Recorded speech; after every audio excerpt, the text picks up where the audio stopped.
السلام علیکم دوستو، میرا نام ہے محمد سفیان۔ آج کی اس ویڈیو میں ہم بات کریں گے ایصال ثواب کی چند احادیث سے مبارکہ کے بارے میں۔ حضرت سعد بن عبیدہ رضی اللہ عنہ مروی ہے کہ انہوں نے حضور اکرم صلی اللہ علیہ وسلم سے عرض کیا کہ سعد یعنی میری ماں کا انتقال ہو گیا ہے، ان کے لیے کون سا صدقہ افضل ہے؟ سرکار دو عالم صلی اللہ علیہ وسلم نے فرمایا، پانی بہترین صدقہ ہے۔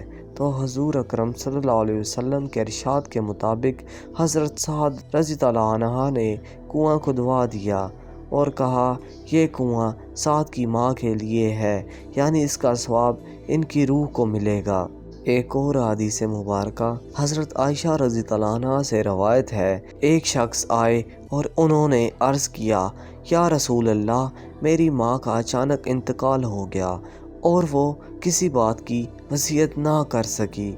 میرا گمان ہے کہ انتقال کے وقت اگر اسے کچھ کہنے سننے کا موقع ملتا تو وہ صدقہ ضرور، اور اگر میں اس کی طرف سے صدقہ کروں تو کیا اس کی روح کو ثواب پہنچے گا؟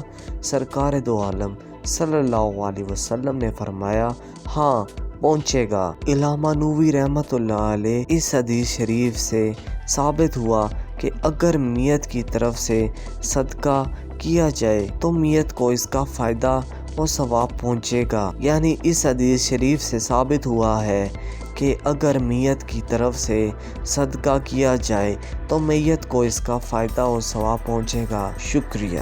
تو دوستو، مزید ایسی اسلامک ویڈیوز کو دیکھنے کے لیے میرے چینل کو ضرور سبسکرائب کیجیے گا۔ شکریہ۔